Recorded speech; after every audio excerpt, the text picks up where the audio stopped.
Você já parou para pensar que as coisas que a gente admira no mundo, geralmente elas passaram mais tempo sendo preparadas do que existindo de fato diante dos nossos olhos? Vamos pensar em alguns exemplos. Um show, um espetáculo artístico, as nossas refeições, as nossas celebrações. Quanto tempo de preparação levou para que esses eventos acontecessem? E em quanto tempo eles aconteceram de fato? Quando eu era criança, eu era muito ansiosa com o aniversário, né? Meu aniversário é em outubro e eu ficava doida contando os dias para chegar. Adorava festinha de aniversário. E a minha mãe sempre falava, né, que o melhor da festa é esperar por ele. Eu ficava muito brava com isso, porque eu queria que chegasse logo, eu queria os amiguinhos em casa, queria os docinhos, o bolo, enfim. Não queria esse momento de esperar pela festa. Porém, o que ela queria me passar nisso é que existe mais tempo e mais vida disponível e para ser vivida e para ser aproveitado, além dos momentos de glória da vida em si. Oi pessoal, tudo bem? Eu sou a Pri, esse é o canal Pri Conversas e Criações e hoje eu tô aqui ao lado da minha Clarice Lispector, das minhas plantinhas, para conversarmos sobre as nossas preparações de vida. Enfim, para a gente começar essa conversa, eu gostaria de a gente lembrar que tudo que a gente faz no mundo tem um laço ou um encontro muito específico entre eu e o outro. Nunca é somente sobre mim ou somente sobre o outro. Todas as nossas produções, as nossas construções, elas são feitas, na verdade, através desses pequenos encontros. Então, a primeira coisa que me pega quando eu penso assim, por que a gente precisa se preparar? Por que os processos de preparação são importantes? Primeiro, porque eles são um sinal de respeito, tanto a mim quanto ao outro. Vamos pensar, por exemplo, acho que quando a gente pensa em situações mais delicadas, isso fica mais claro. Num profissional de saúde que seja despreparado, que não tenha preparo. Isso soa como uma afronta, algo ilegal, algo muito ruim, porque aquilo que vai chegar no mundo do outro pode ser danoso, exatamente pela falta de preparo. Então, a primeira coisa que a gente pode pensar sobre a importância das preparações é esse sinal de respeito que a gente tem com o universo das outras pessoas. Vamos pensar, por exemplo, nos grandes líderes religiosos que, para desempenhar as suas funções, eles tiveram seus processos de preparação, os seus desertos, os seus guias, as suas orientações. Ou quando a gente pensa, por exemplo, nas nossas formações acadêmicas, né? Esse momento que nós estamos dentro de uma instituição, guiado por professores, sendo acompanhados por pessoas que já viveram aquilo ali, é uma forma de nos protegermos e de nos lapidarmos adequadamente para que aquelas pessoas que receberão o nosso trabalho recebam esse trabalho de uma maneira adequada e qualitativa. Até porque a preparação em si, ela é capaz de produzir coisas. E quais são esses elementos que a própria preparação produz antes mesmo do resultado? Primeira coisa, né? Ela vai nos transformando.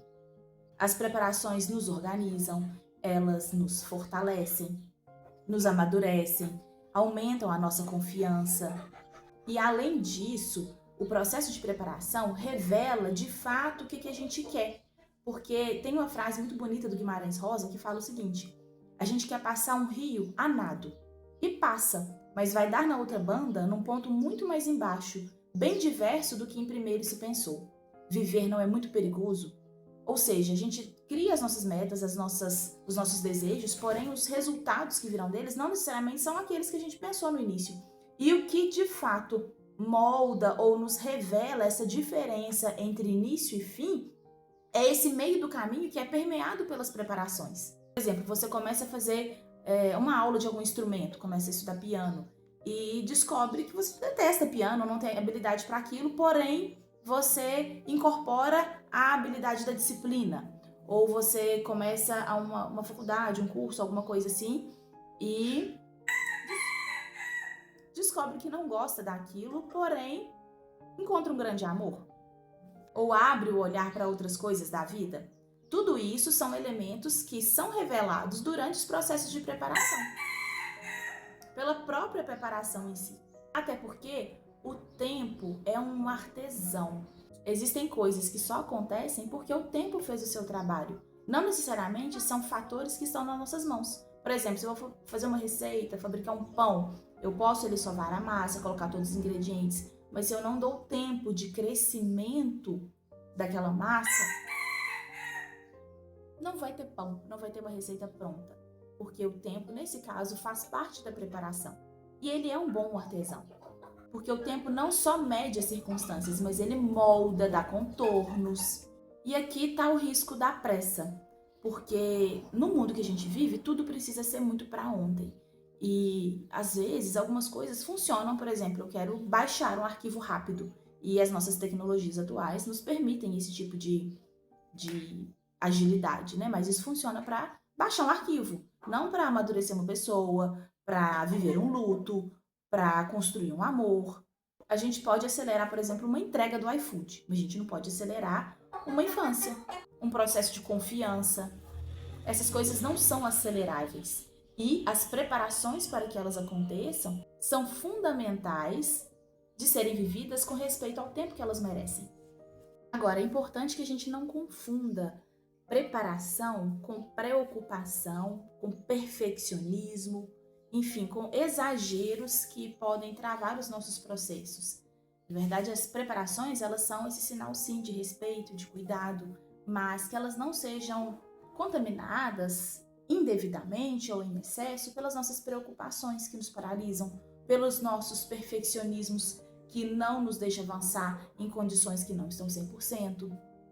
Porque se preparar também é lidar com o imperfeito da vida, com aquilo que ainda está faltando, com aquilo que pode ser lapidado, com os buracos que existem que nós vamos tampando com uma coisa e outra, para que a gente não se perca também numa paralisação absurda e que nos impede de caminhar.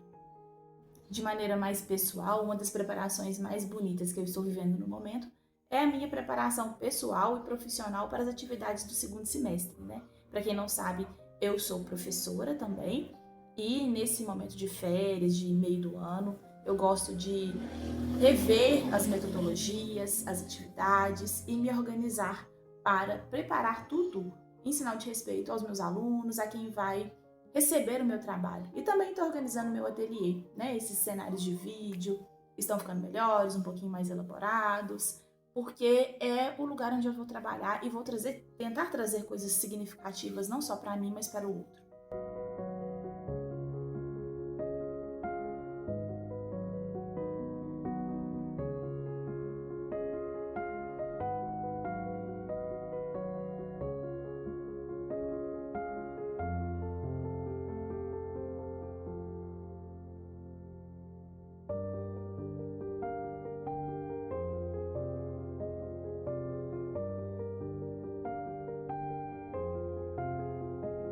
E se você gosta desse tipo de conteúdo, desse tipo de conversa, fique aqui comigo, se inscreva no canal e nos vemos na semana que vem.